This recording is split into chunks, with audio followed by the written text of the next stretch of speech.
since he came into office, his common fund has not been released. So we thank you so much for the promise that your doors are opened and we can knock on your doors for some of these things to be rectified. Thank you very much. I want to assure him that immediately I assume office, he should come over.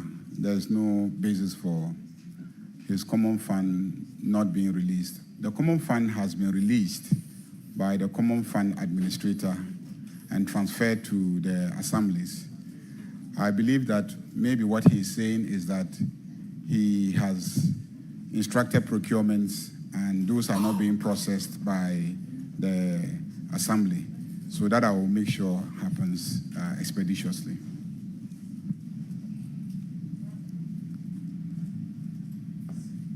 Yes, any further question?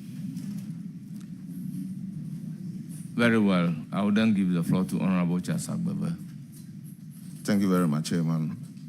Leader, I would just want to congratulate you on this appointment and welcome you to the local government secretariat. We in the committee will be supporting you very much. Congratulations once again. Thank you very much. Yes, Honorable Dr. Chiasama. Thank you, Chair. And congratulations, Leader, for your nomination. As part of your portfolio at the ministry is the chieftaincy and the religious affairs sector of the country. And looking at the budgetary allocation, which you've been supervising, overseeing for the past 2 years, you realize the allocation to the chieftaincy sector has been very minimal. And releases to the chieftaincy too has also been very, very minimal. What will you be doing to ensure that the chieftaincy will be given enough support and to make sure that we can also clear the backlog of cases that are pending with the chieftaincy sector? Yes, Honorable Nominee. Thank you very much. The chieftaincy institution is perhaps, if not the most important, one of the most important constitutionally guaranteed establishments.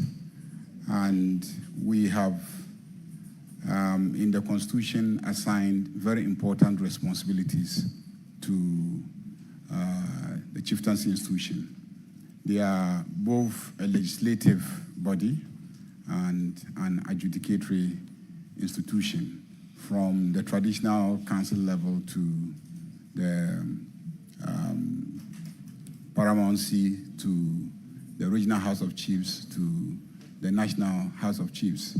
And so if we resource them adequately, I believe that this country will do far, far better than we are performing now. What I can assure you is that I will try and get the Minister of Finance to make adequate budgetary provision for the chieftaincy institution. But I believe also that there's a huge potential for revenue mobilization within the local government setup itself. There are so many fees, levies, charges, rates that we are supposed to be collecting that we are not collecting. If we collected those ones, there will be enough resources to support all sectors that are performing critical roles at the local level. And chiefs do perform a very, very critical role at the local and regional levels up to the National House of Chiefs level. And so I will explore, one, getting government increase allocation. Two, I will also explore getting the local government authorities to mobilize the revenues that are supposed to be collected at the local level and support the traditional authorities, because they really do help them in the governance of the spaces that the assemblies are responsible for. Any further question? Thank you. I will then proceed to give the floor to Honorable Patrick Yaboma. Thank you, Chairman. To congratulate the nominee, I don't have any questions for him. Thank Very you. well. Honorable Patrick, why are you Ali Klim. disappointing me? My Honorable friend, I Ali expect Klim you to ask me Akurugu, questions. You have the floor. Please, I've not given you the floor, Honorable Zuera. Honorable Ali Klim Akurugu, you have the floor. Thank you, Mr. Chair. I have no questions. I wish you all the best. Thank you. I will then move to Honorable Mahama Shaibu. Leader, congratulations. We wish you all the Thank you. best. Thank you. Thank you. Honorable Anodompe, you have the floor. Speaker, Chair, I see my leader beaming with smiles. I will only wish him well. And I also hope he will come to Parliament as he should to answer all the necessary questions. Leader, I wish you well. Thank you very much. Except that I'll also miss you at business statement presentations. Honorable Haji Aladi.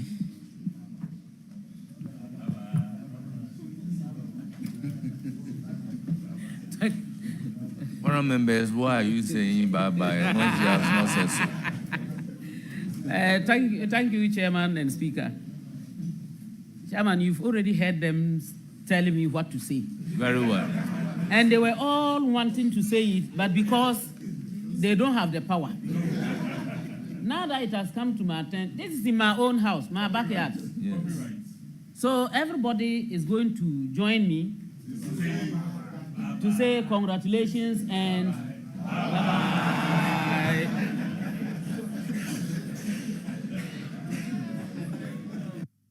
As Honorable Roxanne Nelson Kwame Eche Dapamapo. Speaker, thank you very much. Let me wish my boss the very best and to humbly add that he will be sitting in a composite capacity. He will still be assisting us in the House. I thank you. Honorable Patricia Apiaje, Deputy Ranking. Thank you very much. Honorable Chair, Honorable Leader, Minister Designate, I don't think I have any doubt about your competency, your academic achievement, and your eligibility. All that I want to wish you is the best of luck in your new position as the Minister for Local Government, Chieftaincy, and Sanitation. And I also want to let you know that since you are departing from this leadership role, I've already filed the court's, not a motion. I filed the court with the, yes, divorce papers. So I just want you to know that I've done so. Thank you very much. I will be the presiding judge. That divorce will not be granted. Yes, Honorable James Agaga, you have the floor. Thank you very much, Honorable Chair. The nominee is my elder brother, my senior at the bar, and the outgoing majority leader. In the course of his tenure as the majority leader, he chalked so many successes. And like the Chief Whip said, he would continue to sit in the composite capacity. And I believe in context, sitting in the composite capacity would mean that even as the Minister for Local Government, we shall continue to tap into his vast experience and wisdom to manage the affairs of the House. Honorable Mahama Yaraga, congratulations. Thank you, Leader. I will proceed to give the floor to Honorable Kwaku Ricket Hagan. Thank you very much, Chair. Leader, I'm going to miss you. Leader. And I have worked with you for many years since I got into this house. I have worked with you quite closely in the last year and a half to 2. This house knows you. I know you. Ghana knows you. I think no one has any doubt in his mind about your competence and the good job that you do in your new ministry. I wish you all the best. God bless you. Thank you. Thank you. It's now the turn of the ranking member, Minority Leader.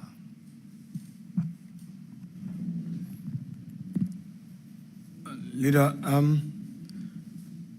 you're quite familiar with the pledge, the national pledge. I'm supposed to be familiar with the pledge. You, I believe you are also familiar, so we'll recite it together. But since you are younger, you can start reciting the pledge, after which I will also recite.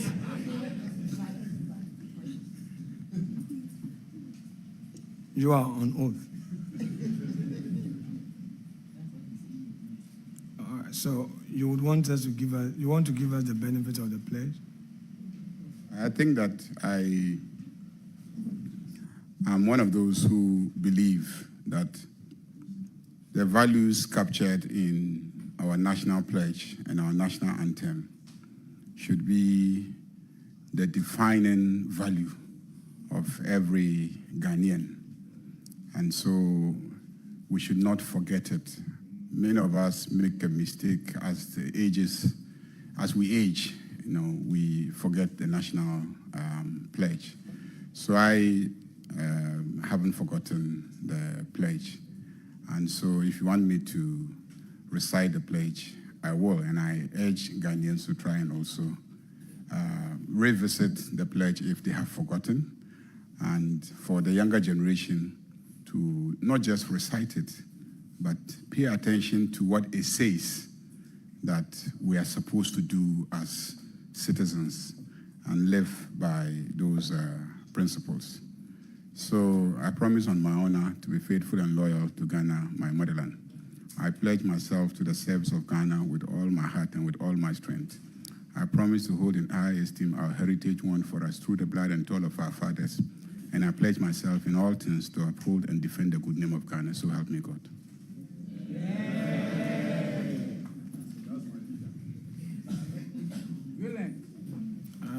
Why the speed?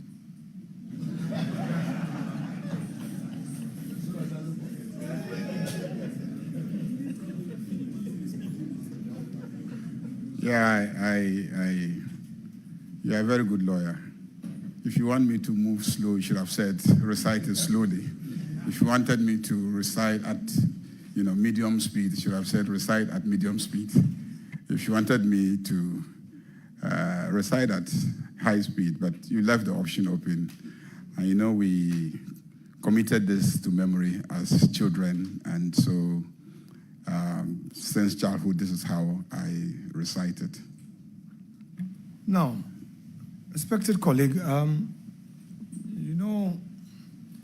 in our early days in the 9th Parliament, I described you as a diplomat based on what I have known you to be in the ECOWAS Parliament.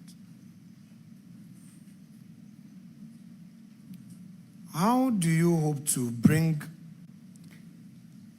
that to bear in the handling of this new portfolio, especially the sensitive aspects of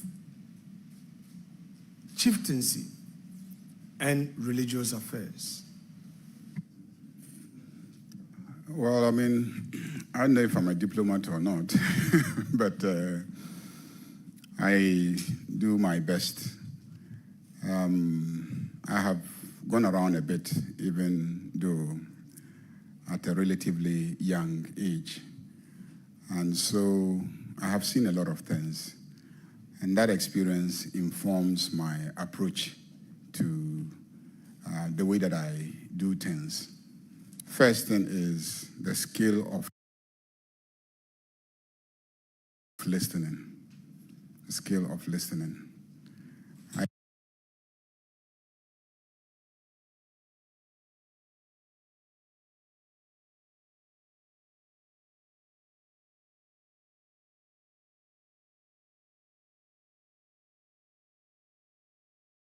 I believe that in leadership, you must listen, develop the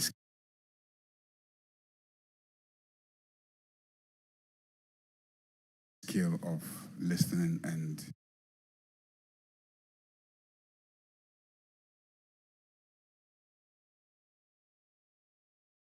hearing. Sometimes we listen, but we don't hear. And also appreciate how to engage with opposing views, with opposing worldviews, with opposing understandings of things, and with opposing interest. You and I have worked very closely, and sometimes people don't understand what happens.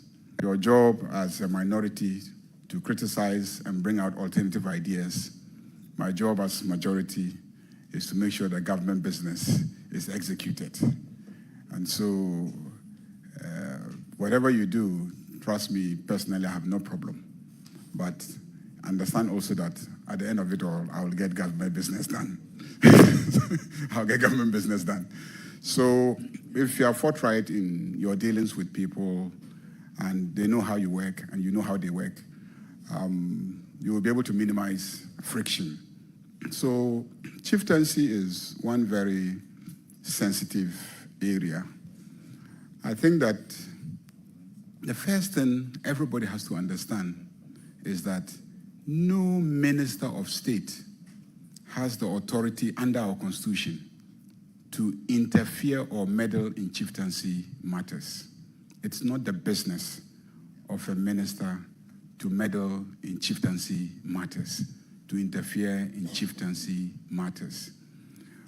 The Chieftaincy Act and the Constitution impose obligations on ministers who are acting on behalf of the president to provide support services to the institution, namely the National House of Chiefs, the Regional Houses of Chiefs, and the traditional councils. That's what the minister is supposed to do, but not to meddle in specific chieftaincy matters.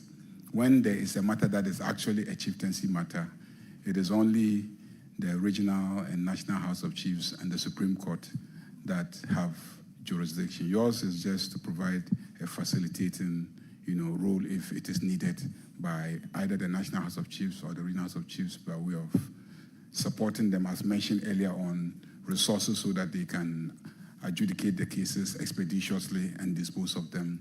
But as minister, you have no mandate to go interfering in chieftaincy matters. And that's exactly how I will approach the work. Thank you. Leader, I have with me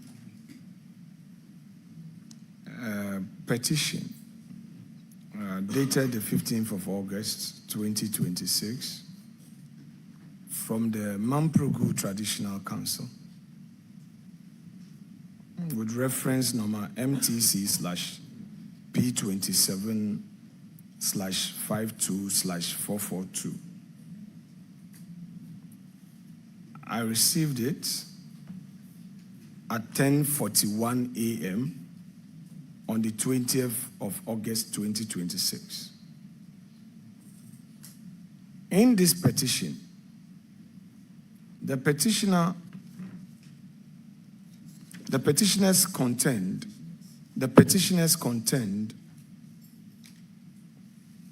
that you, as a person, they have no doubt about your academic qualification, your professional qualification, and political competence. They have no doubt at all. They believe that you qualify to serve the high office of Minister of State. Their concern, however, is the fact that you may not be neutral, you may not be impartial, and perhaps you may not be independent. And above all, they are not too sure whether or not they can have your confidence. I'm sure they are listening to all of us and watching us. Can they have some assurances from you that should this house pass you, you are going to be a father for all, irrespective of any prejudice they may have formed against your person? Thank you very much. What I can say is that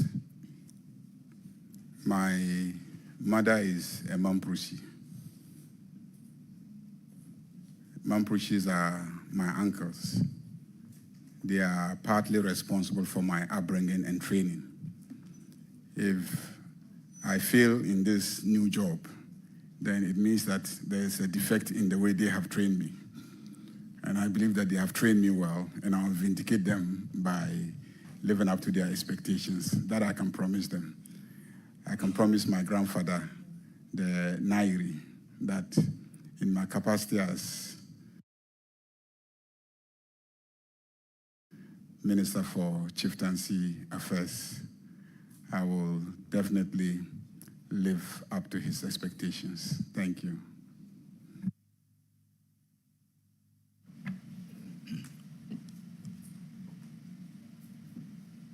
Respected leader,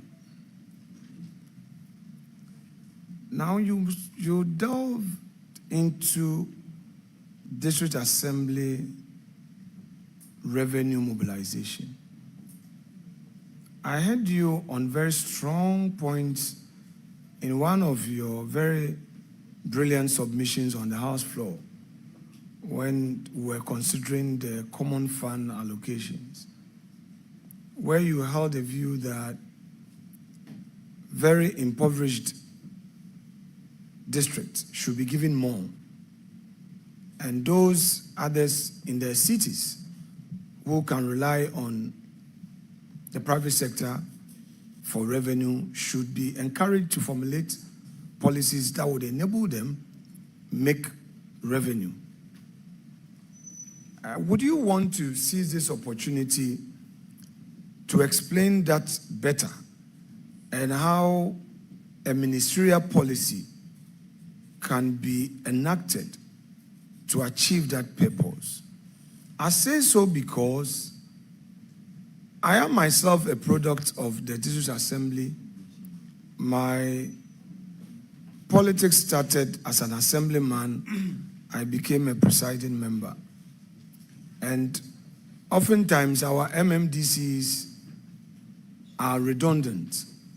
They just do the routine work, waiting for revenue. And sometimes even the revenue, it's pocketed and nothing gets to them.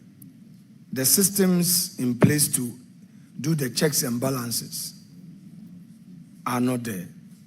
So talk to me about policy, ministerial policy in that respect, and whether or not in such a policy you will introduce technology aimed at helping reduce the thievery, the embezzlement, or the insufficient transparency in the accountability of revenue mobilization at the assemblies.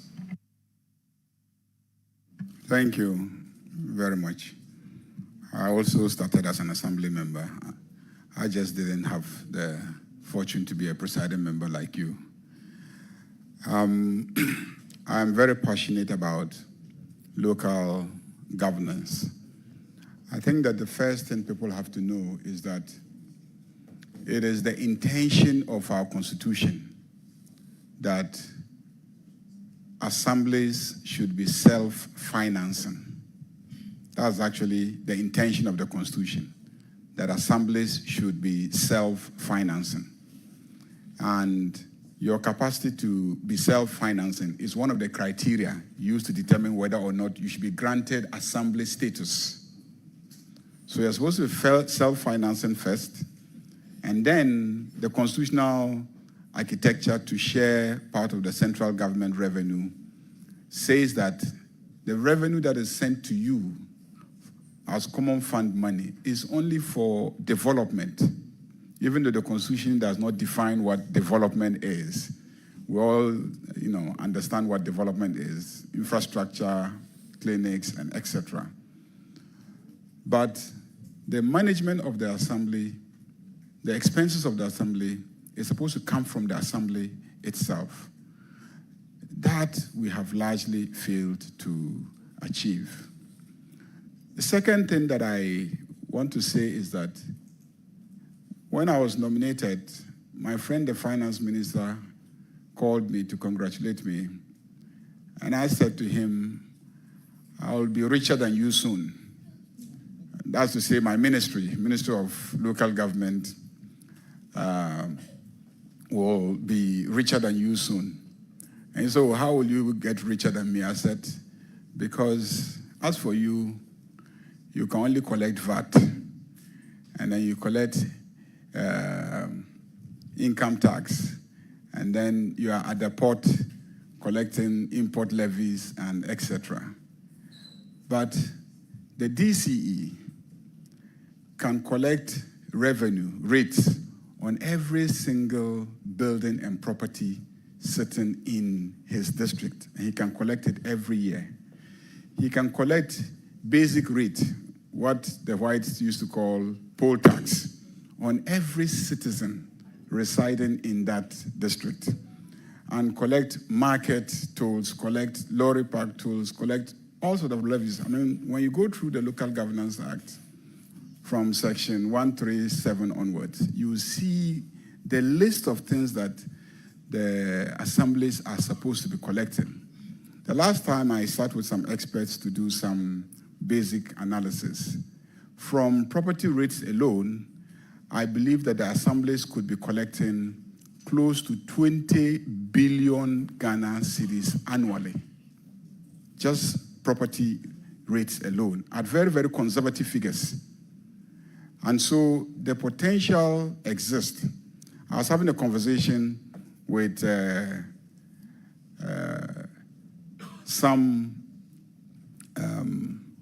civil servants a few days ago, and I was telling them that I cannot understand why the district in which Ghana Airport Company is located will ever be a poor district. And drawing parallels with cities like London, New York, Istanbul, you find out that the mayor and the local government authority has more money than the central government at those locations. We are urbanizing and people are moving to the urban centers. The agglomeration has huge economic potentials for assemblies. What they are not doing is just not identifying and collecting. So like you indicated, the first major thing I will do as minister is to put in place an infrastructure for us to immediately identify all properties across the country that are supposed to be paying rates to the assemblies. What we have now is we have the street naming and addressing, house numbering program. But what that does is it simply gives you the location of a property and a particular address. But it doesn't tell you the nature of the property, the value of the property for the purposes of levying rates. And so we will embark on a major exercise of identifying all properties, having them properly described, and having them properly valued so that the assemblies can levy the appropriate rates. And to deal with the problem of people taking the money and pocketing it, we will also try as much as possible to ensure that everything is digital. And so it will be difficult for you to divert the resources. And we want to ensure that we try to understand why at the local level it is not being collected. When you ask the DCE to go to the chief's house and collect property rates, I'm sure he will think that you are, passing a death sentence on him. You may not easily have a DCE insisting that his constituency chairman should pay property rates. And secondly, when you leave it to them to collect, they may also end up leaving it in the hands of, party foot soldiers, families, nephews, and etc. When they also are given that task, they feel that it is their reward for supporting a family member to become an MMDCE. And so when they collect it, they are not supposed to account to him. And so many dynamics are at play to make it difficult for collection. That's why for all these years, there hasn't been collection. And I also believe that in a lot of cases, the tax experts will tell you that some taxes are just not worth collecting because they're just not significant. And so I will look at how we can get a system that is centrally monitored, a system that is designed in such a way that it is totally digital in terms of identifying and valuing properties, totally digital in terms of the mechanism for payment, and totally digital in terms of the disbursement of the resources. I believe if we do that, we'll be able to realize the full potential of assemblies to mobilize revenue and deal with their development challenges. Very well. Leader, I have a follow-up on this, but this Galamsey menace is a serious problem. I had a rare privilege of discussing some governance issues with one prominent religious leader in our country who is part of your entourage. I don't have his permission to mention his name. He expressed deep concerns about Galamsey. And he was worried about we, the political actors, how we behave, our attitude towards natural resources and general well-being of our people. How do you hope to get your MMDCs to help fight Galamsey activities in their various districts and municipalities? I have a long-standing relationship with small-scale mining. If you recall, in my previous life, I was Minister for Environment, Science, and Technology. And so in that capacity, I was very concerned about small-scale mining activities. I think there's also an issue of nomenclature. What we call Galamsey is simply either artisanal mining or small-scale mining activity. That's what we call Galamsey. When we determine it as Galamsey, it gives it a negative connotation. What are the underlying causes? The underlying causes really are that a lot of these young people who want to mine legally have difficulty obtaining the requisite permits to carry out the mining activity. And because they don't have the requisite permits to carry out the mining activity, they also consider themselves as illegal actors. And because they are illegal actors, all the relevant or required investments to mine properly, safely, and reclaim, they don't do it because they know that they have no right or title, and it will be unsafe to make those investments. Otherwise, many of them actually have the resources to, make the investment. I will want us as a country to rethink and say, how about if in every district we identify the actors and where they are carrying out the actions and find a way of ensuring, of course, not in water bodies, not pulling down existing cocoa farms and etc. But how about if we strengthen the regime of small-scale artisanal mining and make sure that at the local level, the MMDCs pay close attention to small-scale artisanal mining as an economic activity,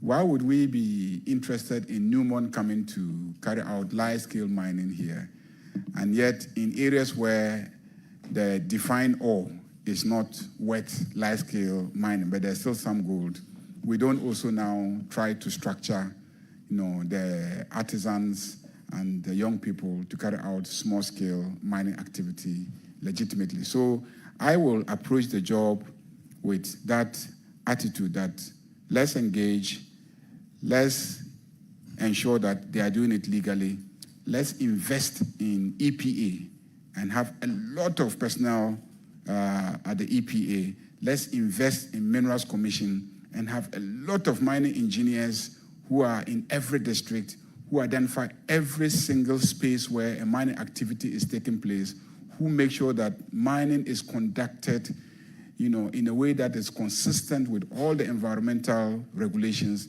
and who also ensure that whoever carries out the mine, at the end of it, will reclaim the area and plant and make sure that they invest in restoring the area to what it was before they came. And if we did that, we'll minimize the friction, and then we would actually benefit. Because I say this now, we're actually benefiting as a country from the activities of small-scale and artisanal miners. And I think that whilst we're benefiting, we should also be investing in them, which is investing in personnel to support them, investing in infrastructure to support them, investing in monitoring them.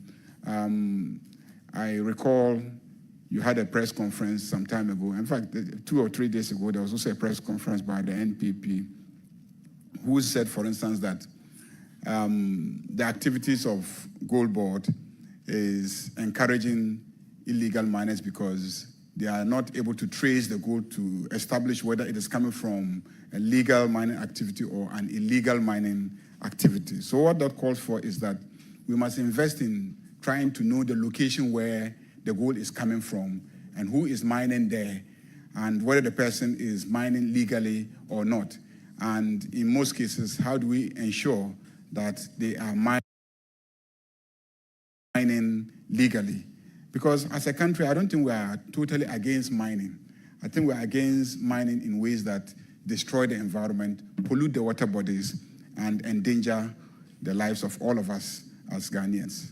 Yes, so I think your last phrase is what carries the entire burden. Irresponsible mining, activities that destroy water bodies and our forests. So I would want you, as part of the reset, to get the MMDCs to rather focus on that bit. I think that would be reassuring to the country, if we do that. So once you are giving your word on that, I won't belabor. My last point, then we can call it off.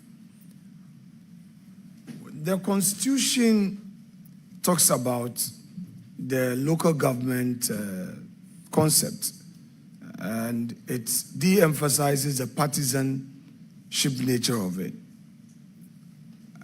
There are calls for a full-blown partisan political system at the local government level. In advanced democracies that we copy their example, their entire political structure is partisan. Even in the United States, even at the prosecutorial level, people contest for it. You know that this attorney general of a particular state is a Republican or a Democrat. I mean, they have allowed it.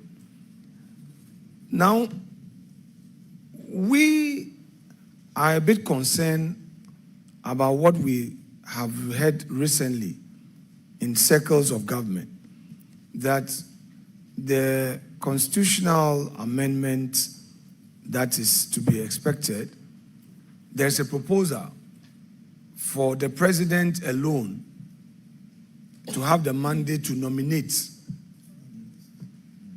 people to contest. We hold a view that if it is an open contest, then it should be anybody contesting. If we don't even want to make it partisan, the president should have no hand in who contests for mayor or a DCE. I want to know your own views regarding the reforms at the district level elections. Are you for an open field where elections are called, those who qualify to participate go pick forms, or you still think that the central government should nominate people to go for an open election? Thank you very much, Minority Leader and Ranking Member, for the question. This question raises very fundamental constitutional jurisprudential issues. And I know you will ask me to not lead you into jurisprudence. But structurally,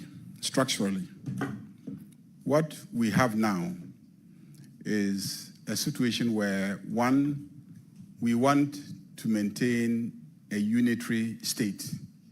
We want to maintain a unitary state. And at the same time, we want to ensure that governance is owned at the local level. There's local participation, there's trust, and because of that, the locals are contributing towards their own governance and development. So these are the core objectives. Now, for those who say, let's have free-range elections at the local level, this is what will happen.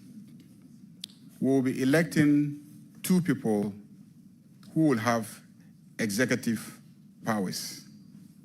When you elect a DCE of a given geographical space, he would have executive powers, and then you now elect assembly members who will have legislative powers. Then at the national level, you elect a president who has executive powers, and then you elect members of parliament who have legislative powers. So some of the concern expressed by those who are designing the architecture is, if you elect a president and then the president doesn't have control over who is also exercising executive powers in a particular given location, are you likely to be triggering conflict between the person elected by the whole country to exercise executive authority, and the person elected in a district to also exercise executive authority, who becomes accountable? That is a structural issue. Most people don't understand the architectures of other jurisdictions. So for instance, let's take the United States. In the United States, you will say, oh, but we have the federal government and we have the state government. They have succeeded in doing that because what they have done is to, within the executive functions, to establish spheres of control. So the federal government is in charge of defense. The federal government is in charge of foreign policy, international relations. The federal government is in charge of interstate commerce.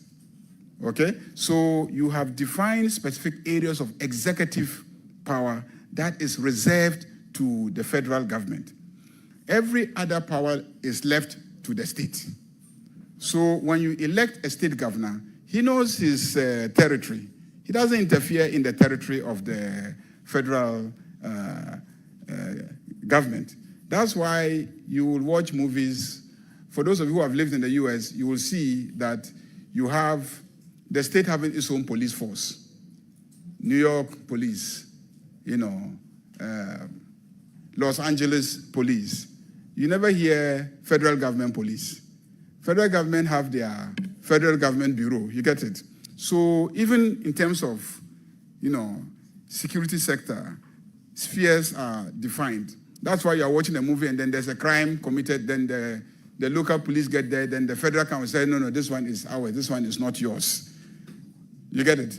Or the local police arrive there and federal police say, oh, this one is also ours, it's not yours. So if we actually, as a country, try to rather define the spheres of executive power and assign what executive power we think should be performed by local government, and therefore we're electing a DCE, and he has that executive power, irrespective of who is president, and what executive power is for a president, and so when we vote him, he doesn't interfere in the area of executive power, and then the citizens know who to hold accountable for what.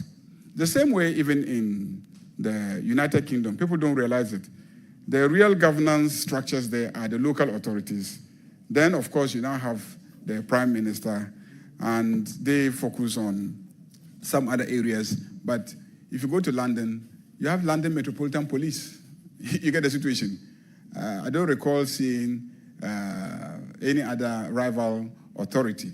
So that's the first fundamental issue that needs to be addressed. Otherwise, you might just be superimposing structures on others and ultimately end up creating conflict. And if you address that, you'll be addressing the other concern that others have, which is basically that a president wants to have a DCE that is reliable in terms of the execution of his own mandate. But if we have defined the spheres of influence, you can't be telling that you want a DCE that is reliable, because your sphere of influence is there, and then the DCE's sphere of influence is also there. So there are deep, fundamental, structural issues that we need to think through. Now, this proposal that was presented and which government looked at and recalibrated it and gave a position paper tries to meet each side halfway. So we want a situation where the president is able to work with the person who is the DCE, okay, because he nominates him. But we also want to make sure that that person is accountable to the entire population of voters in his district. As it is now, the system we have is that the president is comfortable because he has nominated that person, but the person is approved by elected assembly member, which is a college. So it is easy for him to make sure that he stays in power as long as he satisfies that small number of elected assembly members. And the entire population is complaining because they are not satisfied. But he and his assemblymen, they are happy because he's able to manage his assemblymen in such a way that they don't trigger a vote of, no confidence in him. So it is a midway approach where the president can nominate, but it's no longer just the assembly members who are going to be doing the approval of the nomination. It is the entire population that is going to be doing the approval of the nomination, so that the DC will also feel that he has responsibility towards the entire population of voters in his district, municipality, or metropolis. That's the whole idea. I think that Ghanaians have to think through it, and let's see, and let's experiment and see if it will lead to an improvement in the performance of local governance. Honorable nominee, so as we land, I want to ask you, in every difficult and danger you find yourself in life, in whom do you normally put your trust?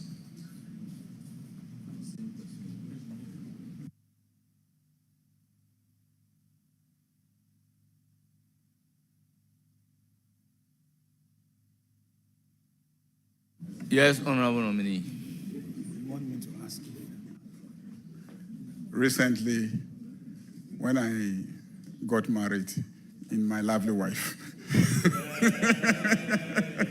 Now, finally, as you exit, you opted to make some disclosure. And I was happy with the disclosure you made regarding the politics we play on the floor. Sometimes we, all of us as political actors, we suffer that unfortunate perception people have about the politics we do. Sometimes they don't know that it's a role play. In my case, I've had a situation where somebody said, "Oh, Afenyo, can't you be as calm as this particular colleague of yours?" I said, "Yeah, colleague is not minority leader. If he gets into that hot seat where he has to consult every party elder till 5 a.m. and he sleeps for 1 hour and has to carry the burden on his shoulders, he won't be calm again." Anyway,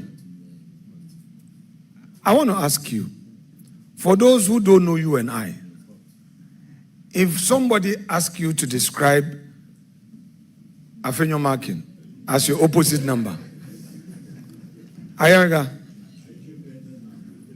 what would you say? I'm done. I would say he's a troublesome boy.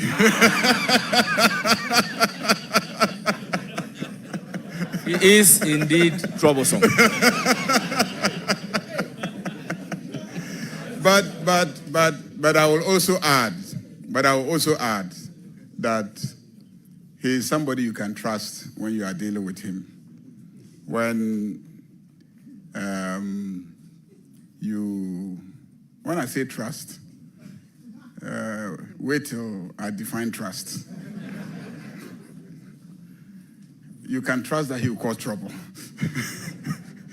You can trust that he will push his side's position. Of course, and at all times, even I would say, I know this will be difficult for you, but you have to play your role. You are a minority. You have to play your role. And people call me, "Why do you allow Markin to do all the things that he's doing?" I'm like, he's just playing his role. He's just playing his role. So let him play it. I'll play mine. When he finishes doing all the things that he's doing, I'll cause the vote. And then the decision will be taken the way I want it.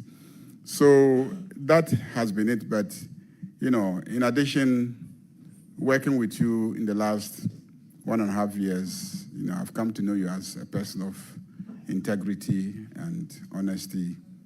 And I want to thank you for the forthrightness with which you have dealt with me as the majority leader. I hope that you and my successor will find common ground and work the same way. I've already told him that you are not somebody that he would, he should be yielding to. He should be doing more than I was doing. Me, you know, because I'm a little older than you, I used to tolerate you a lot. This man is about your age mate. So, it's about your age mate. I've actually told the president to increase the number of fire tenders in this area. So you might see 2 or more fire tenders being brought and parked in front of the Chamber of Parliament House, because I also know what he will do to you. I could tolerate you, listen to you the whole day, and just get up and say 1 or 2 things, and then have us vote. This man, he would like to reply to everything that you will say. So also be ready. But I want to say that I enjoyed my time working with you as the minority leader. And I just want to encourage you that so many things will be thrown at you, but from what I've come to know of you, I know that you are very resilient. You never give up. Even when you are lying down, you'll be shouting. When I get up, you will see me when you are lying down, you're on the ground.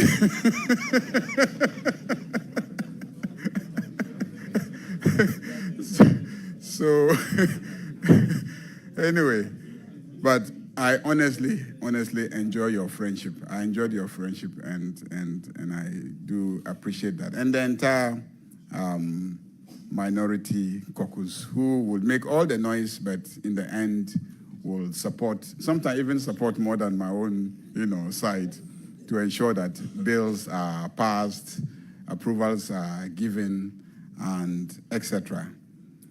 I may ask for permission from you to go to the Ministry of Local Government with Honorable Patricia Apiaje. So the reason is that she was the mayor of Kumasi. Oh, please, it's not about our other relationship that I want to carry you there. It is because of your expertise as a former mayor of Kumasi and a former deputy regional minister. I'm sure many of you don't know, but I was partly responsible for she being made mayor of Kumasi. She was a deputy regional minister for Ashanti. And then the office of mayor of Kumasi became vacant. And then President Kufuor asked her to act as the mayor and at the same time as the deputy regional minister. And you know that in Ashanti region, the mayor of Kumasi is a very weighty position. I was then the ranking member for Constitutional, Legal, and Parliamentary Affairs. So every morning I organized a press conference to bash President Kufuor for not appointing a substantive mayor. So one early morning he got tired of my press conferences and announced her as the mayor of Kumasi. So I'll be carrying her to the local government ministry to learn from her experience. I thank you very much, Chairman. On that note, your request is approved.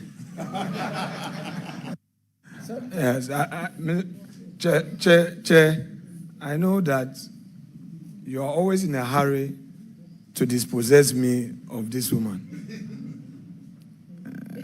You cannot take her away. Honorable Ayerga, somewhere I read that rising to eminence by merit, you live respected and die regretted. I entertain no doubt that your industry has earned you this high office, and that has equally earned you that respect. We'll be there to support you, but you know my job. I've lost a lot of friends because of this job, but I know that God will be by my side. So when my questions start coming, get ready. I cannot afford to continue with this 87. Definitely, I must also make it 150 in the minimum. In the minimum, 150 in the next election. So I have to do my job. Okay? So all the best, my brother. Thank you so much.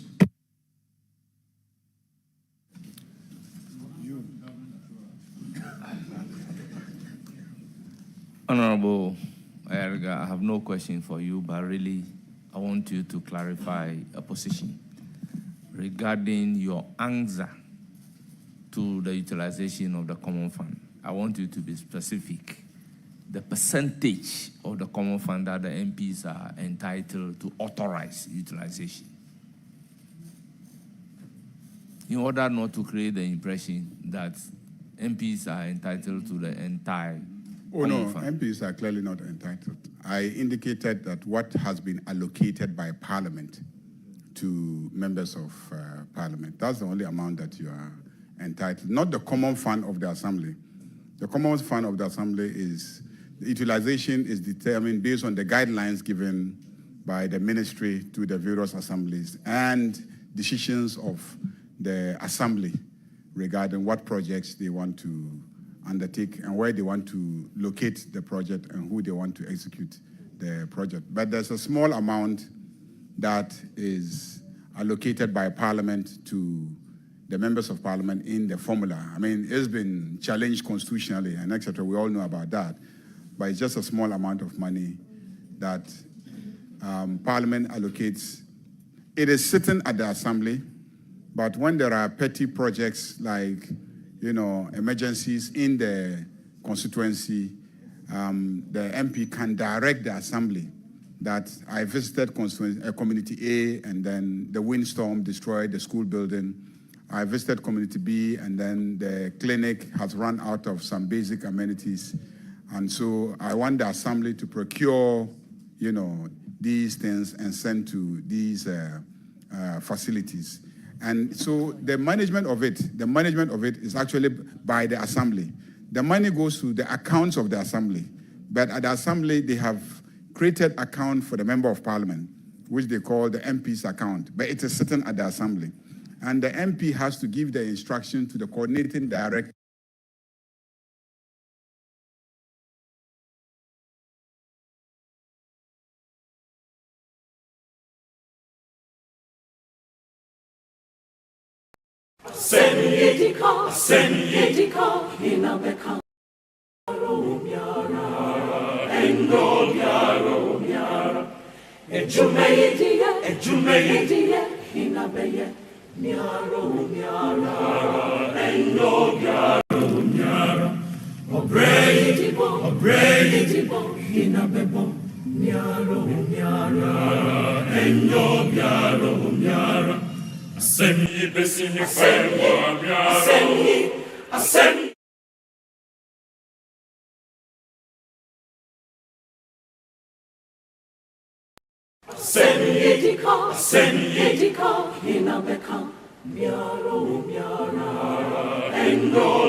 Miaro, miara, enyo, miaro, miara.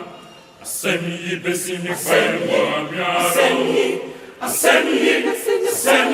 miara. Asemi, besini, kwenwa, miara. Etina, besini, kwenwa, miara. Obrai, besini, kwenwa, miara. Miaro, miara, enyo, miaro, miara. Asemi, besini, kwenwa, miara. Asemi, miara. Sina besini, kwenwa, miara. Sina besini, kwenwa, miara. Obrai, besini, kwenwa, miara. Miaro, miara, enyo, miaro, miara.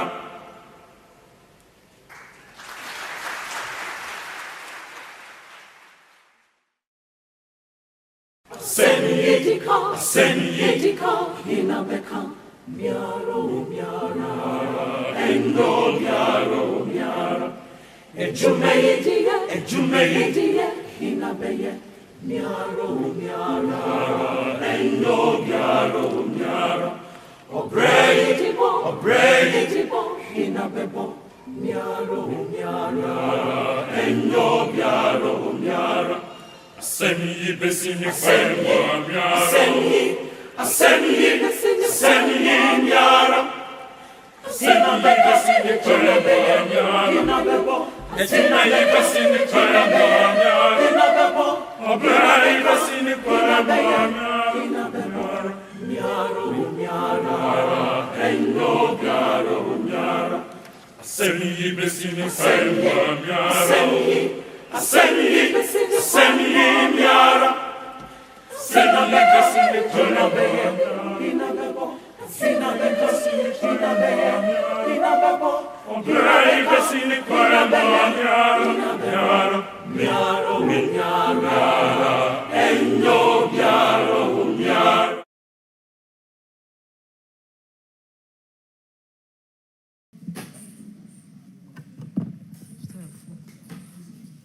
Yes, please, Mr. Chairman. We have quorum.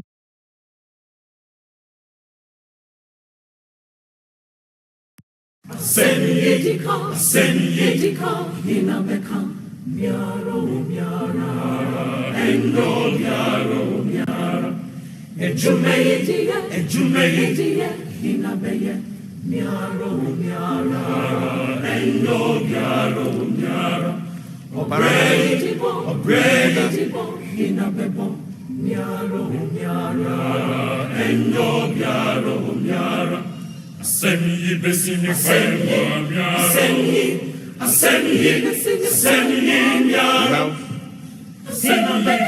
kwenwa, miara. Ikilu, Registrar, Volta Regional House of Chiefs. Then from Anabu, we have Nana Owusu, Konto, Sehame, Ini, we have Nana Efia Sawa, then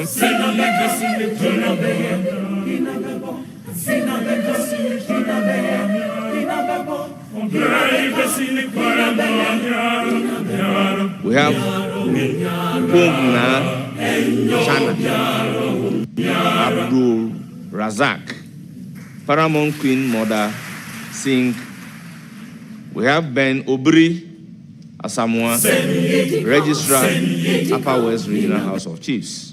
Then from Bono region, we have Osajifo Anye Ampem, Amuampong, Wenchi Hini.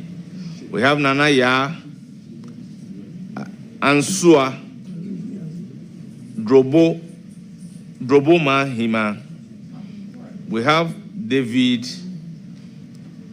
Bekuro Oswell, Registrar, Bono Regional House of Chiefs. Then we have Thomas Moore, Dintundini, Adiala Ayangitam, President, Upper East Regional House of Chiefs, and Paramount Chief of China. We have Pong Naba Malsungo, Tumpale Ayamga, President, Upper East Regional Queen Mothers Association and Paramount Queen Mother of Naga. We have Askandaro Mohammed, Regional Registrar, Upper East Regional House of Chiefs. Then from the Western region, we have Nana Kobina Nketia, President, Western Regional House of Chiefs. We have Dr. Kapori Abutu, Registrar, Western Regional House of Chiefs. We have Dr. Kabori Abutu, Registrar, Western Regional House of Chiefs. Then from Ashanti region, we have the Sibre Kofi Asante Mensah, Umahini of Sabronu Traditional Area. We have Nana Obri Asamoah, Wabri Hini. We have Nana Nda Esi, Paramount Queen Mother of Upper Diskoff. From the Western North region, we have Oko German, Kweku, Oku German, Kweku Jampra, Omahini of the Sevi, Chirano Traditional Area, and Vice President, Western North Regional House of Chiefs. Then we have Beiman Tano Kwao,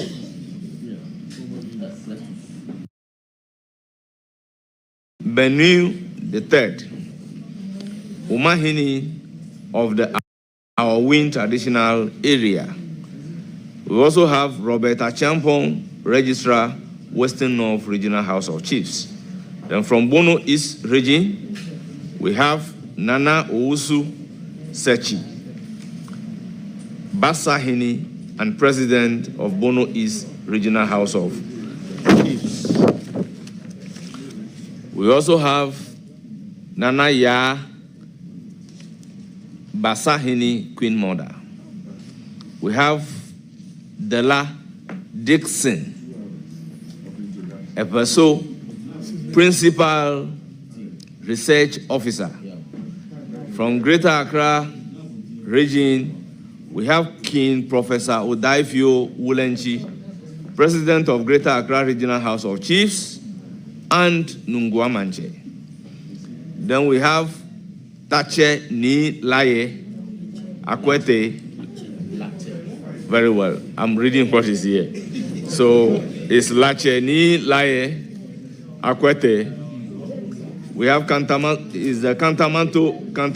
Manche, and former Regional Minister for Greater Accra and Volta region. We have Nana Dubako, Duba, Ningo, Queen Mother. Then from Eastern region, we have Nana Osei Nyako, Paramount Chief of Bosu, Traditional Area. We have the Sibre Akwamo Ahajapon, Akwamo Ajapon, Paramount Chief of Kwau Traditional Area. We have Ama Kunedu Kusi, Registrar, Eastern Regional House of Chiefs. From the Oti region, we have Nana Akoto Masachi, Paramount Chief of Lolobi Traditional Area. Then we have Nana Efua Intriwa, Paramount Queen Mother, Pai, Katanga Traditional Area. We have Divine Mause Kweli, Registrar of Oti Regional House of Chiefs. From the Northeast region, we have Ahmed Ibrahim, Registrar, Northeast Regional House of Chiefs. Then from Boku Naba's delegation, we have Naba, Alas Budi, Cletus, Abugri, Timpani, Naba. We have Naba, Danjur, John, Tiga,